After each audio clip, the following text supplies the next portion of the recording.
everyone. I'm Rochelle Chernowski. This is Shell Point Today for Monday, July 8th. On today's show, we talk to Dick Wright, who has brought dozens of famous speakers to the Big Arts Forum on Sanibel. We'll also learn more about the senior fitness test going on the whole month of July. But first, we have a special health opportunity coming to Shell Point today. The mobile mammography bus will be parked in front of the village church from 8 a.m. to 5 p.m. today. It's an easy process, and the bus is also wheelchair accessible. You don't even need an appointment. You can just walk right in. Or you can choose to make an appointment by calling 936-2316. Once again, the mobile mammography bus from Radiology Regional is available for you all day today, parked in front of the village church on the island. Here's another health and wellness opportunity. We have a wide variety of fitness classes available at Shell Point, from aquatic exercise to weight training to balance and stretching classes. But thanks to a new development, you can now keep track of your progress in a tangible way. It's called the Senior Fitness Test, and with just 20 minutes of brief exercises, it can tell you how far you've progressed and where your greatest fitness needs are. Shell Point is conducting the Senior Fitness Test this July, and we asked our fitness instructors to take us through the test. Hi, I'm Michelle Smith, and I'm here with Melanie Brode. If the physical dimension of Life Quest is one of your goals, I've got something in store for you. It's called the Senior Fitness Test, which will take place various dates through July. Melanie, what is the Senior Fitness Test? The Senior Fitness Test is a series of 6 different exercises that test your lower and upper body strength, your lower and upper body flexibility, your muscular endurance, your cardiovascular endurance, and your balance. It takes about 15 minutes to perform the test. After you do the test, we go to the chart, which is the national norms of people from the age of 60 to 95. We go through the chart for your age and gender, and that way you can determine what your weaknesses are, where you could use improvement, and what your strengths are. I'm here with Ann Herman today, who has taken the Senior Fitness Test, and she's nice enough to demonstrate the 6 exercises that we do. The first test is called the back scratch test. So I'm going to have Ann lift up with her right arm and reach as far back as she can with her fingers. She's then going to take her left arm from behind. At this point, I would measure the distance, and she's touching her fingers, which is above average. And then we would do the other arm the same direction. Good job, Ann. Thank you. The next test is lower body flexibility. So I'm going to have you kick your right leg out, Ann, with your heel down and your toe up. Good. I'd like you to stack one hand on top of the other. Take a big breath in. Exhale, go down as far as you can and to your foot. Inhale, come up. At this point, I would measure again with my stick. She's above average. If she were touching her sock, that too would be above average. So awesome job, Ann. The next test is upper body strength. So women use 5 pounds, men use an 8-pound weight. I'm going to put this in her dominant hand. She's going to do as many bicep curls as she can in 30 seconds. And this is more of a speed thing. The next test is to determine your balance and your agility, okay? So the goal is to get up as fast as you can, walk around that cone that's 8 feet away, and sit back down in the shortest amount of time without running.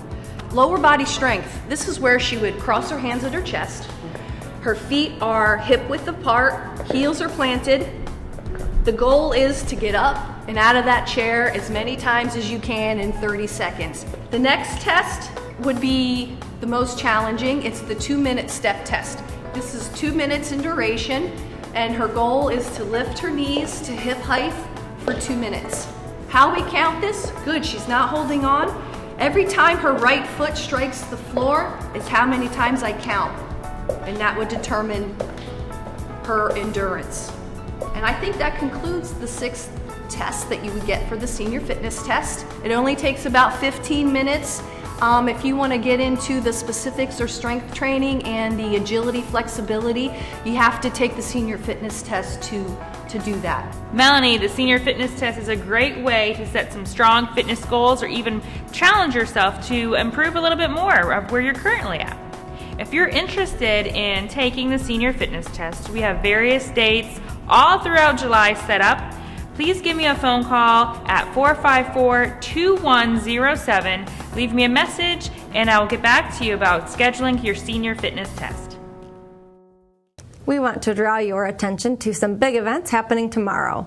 Shell Point's transition to digital TV is only a month away. And if you've got a TV made before 2007, chances are it won't work with our new system. If you want to keep watching TV, and I think you do, then you have two options. One is to buy a $100 converter box from Shell Point, which will allow you to use your old TV with our new digital system. Option 2 is to buy a new TV.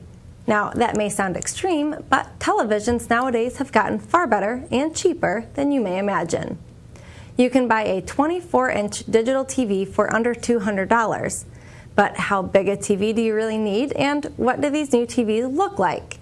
You can find out firsthand at an event happening tomorrow. Bill Smith Appliances and Electronics in Fort Myers is bringing a selection of TVs to Shell Point so that you can personally judge the size of each one and find out which one is right for you. You can even order one right on the spot, although there will be no pressure to do so. This free event with Bill Smith Appliances will take place tomorrow from 10 a.m. until 3 p.m. in the Manatee Room on the island.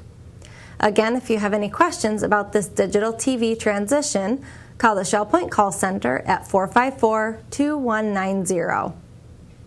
Meanwhile, we have two fascinating behind-the-scenes tours at Shell Point you can sign up for. Last month, we introduced you to the managers of facility operations, and now it's time to tour their facilities. The Shell Point call center is the home of the One Call Does It All girls and will be open for guided tours this week on Tuesday, Wednesday, and Thursday. And then next week, Joseph Jomius will be showing you through the industrial-sized laundry facilities located in the tunnel. Those tours take place on July 16th, 17th, and 18th. Now, these are all free tours, but keep in mind you do need to sign up for a specific day. So look at your own schedule, look at the Shell Point Life magazine, and then reserve your spot for the call center or the laundry tour. Just call the Island Service Desk at 454-2282 or the Woodland Service Desk at 454-2054. So we've had some pretty important people speak at Shell Point.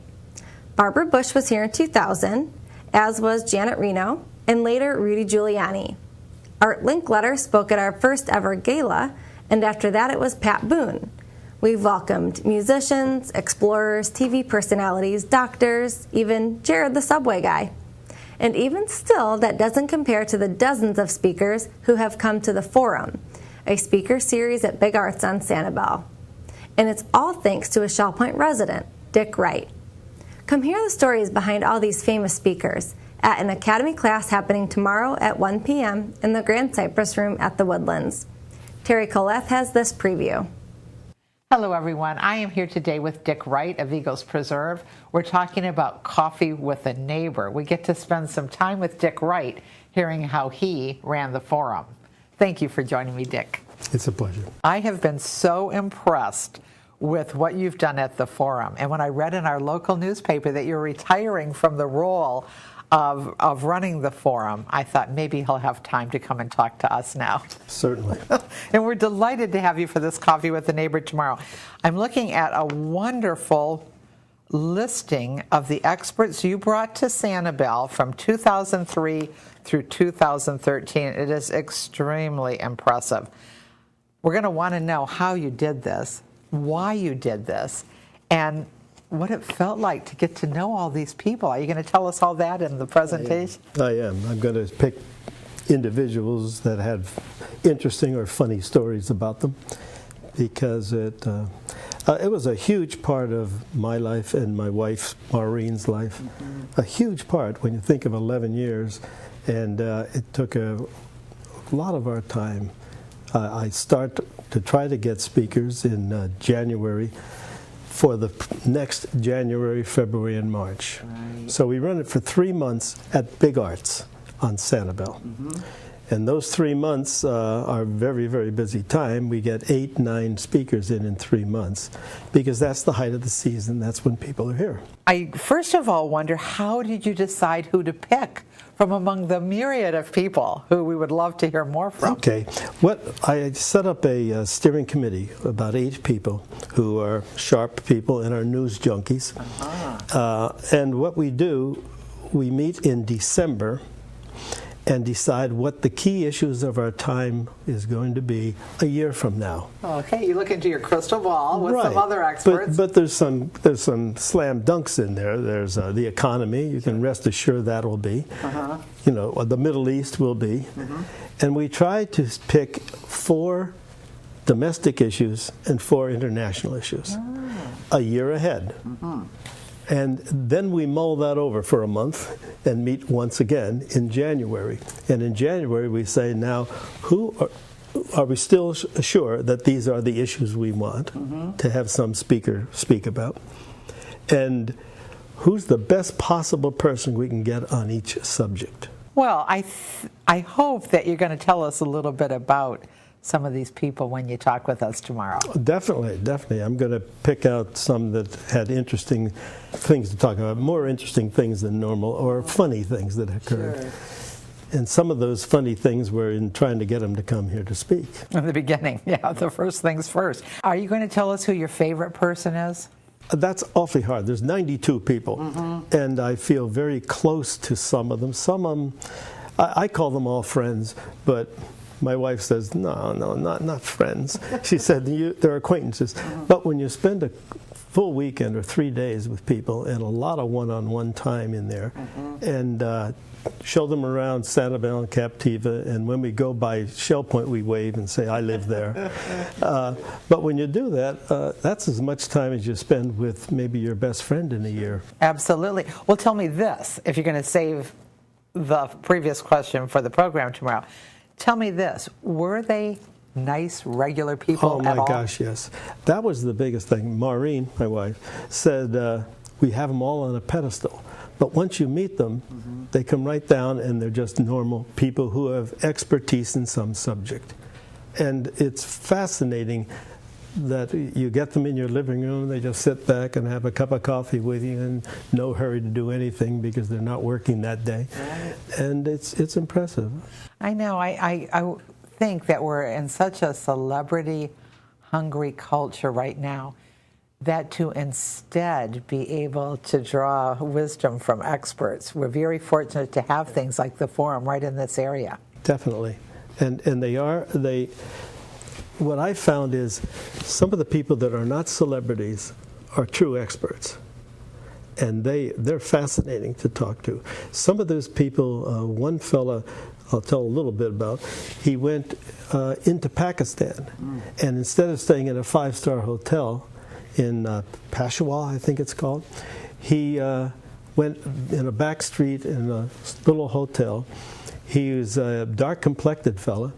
So he let his beard grow. He bought the clothes in the local stores to look more like a Pakistani. And he spent 3 or 4 months there endearing himself to the Mahajeen. And then they guided him through the Khyber Pass into Afghanistan.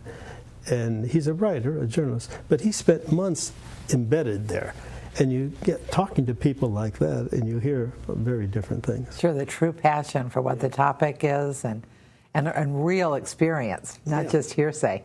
Right, the true experts. And I say so often the people we hear talk about something like Pakistan on television flew in and sat at the bar of a 5-star hotel for a few days and came back as an expert.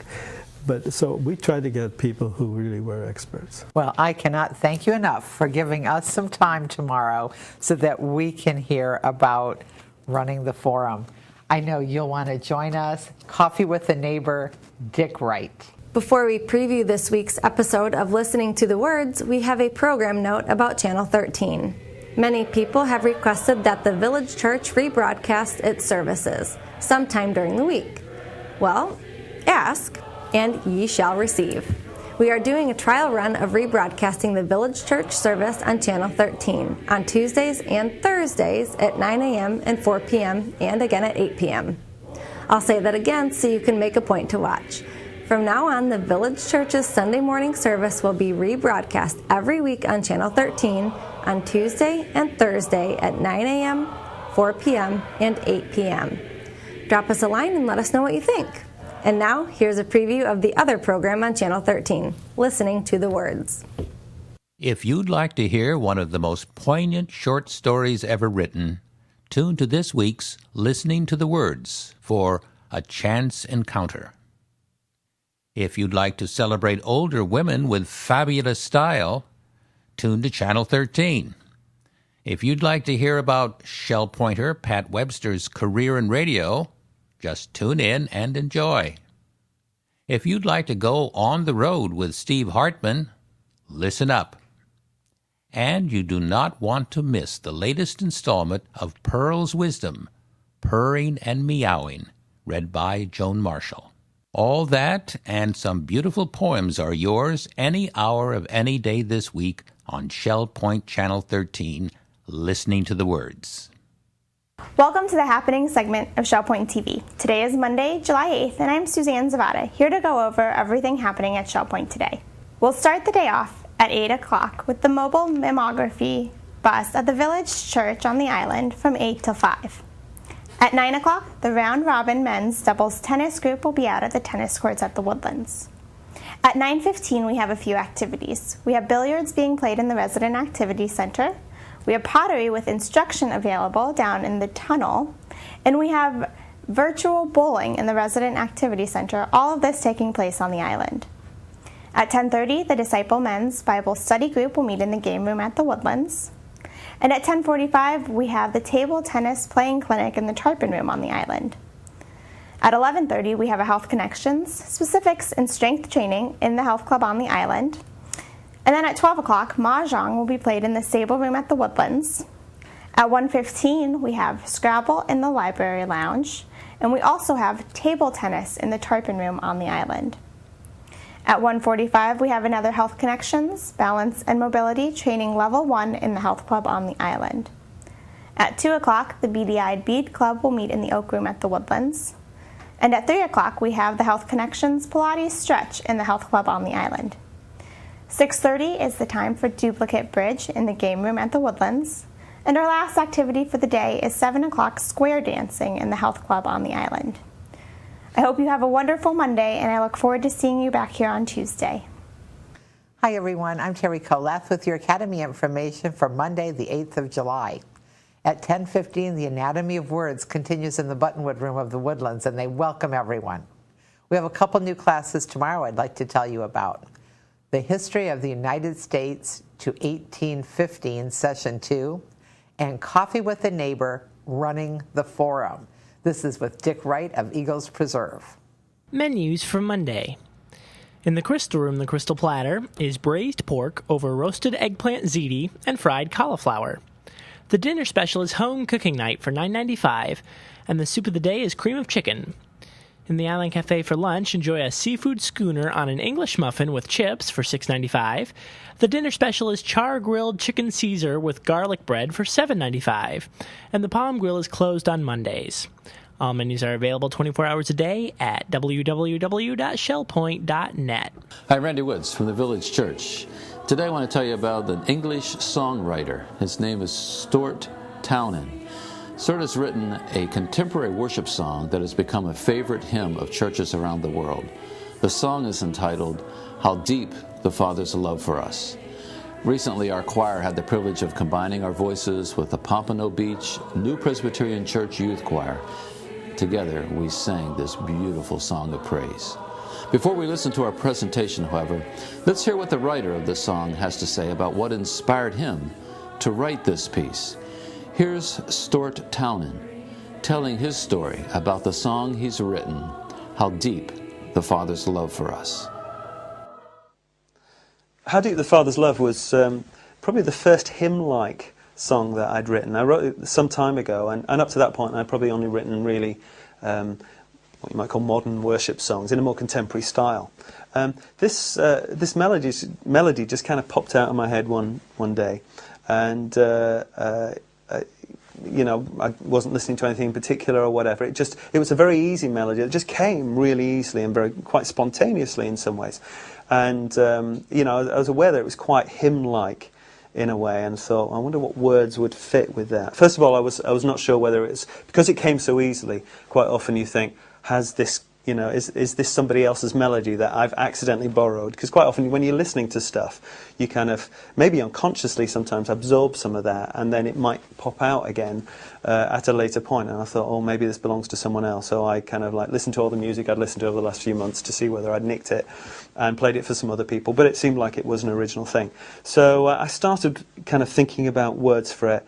And because it had a kind of classic hymn-like element to it, I thought, well, maybe I should actually just tell the story of Christ on the cross.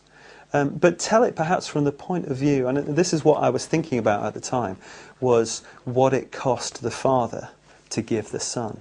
We often think about Christ's suffering.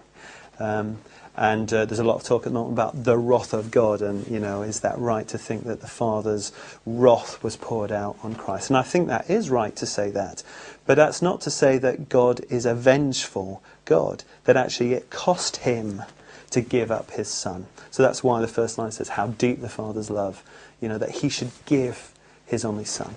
And so that really was the starting place. And then in a sense the second verse kind of develops my complicity in it, if you like, that actually it was my sin that held him there. He went to the cross because of what I'd done. So although it tells the story, it is telling the story from a personal viewpoint. And then the final verse goes into, I won't boast in anything except what he has done for me. So really that's the thinking of the words. Melodically it came quite spontaneously. As usual, I find with the words, takes a bit of crafting, takes a bit of work, rewrites and stuff like that. So it probably took a few days to come together. But it kind of it settled in a good way, in terms of feeling that it had a personal perspective, but it was pointing towards Christ. And that's how the song came together. And it's been interesting to see the response, that actually it's quite useful, not only in the more modern contemporary churches, but in the more traditional churches as well, because of the style. And I'm kind of excited about that. I'm excited about the fact that you can write something that actually feeds the broader church, rather than just particular musical pockets of the church. And that's something that motivates me, and probably why I've thought more and more about writing hymns, is I'd like to be able to try and feed, if you like, the whole church, not just part of it.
We're glad you joined us for today's show. Tune in tomorrow as we show you what new television channels you'll be getting as part of our new digital TV transition.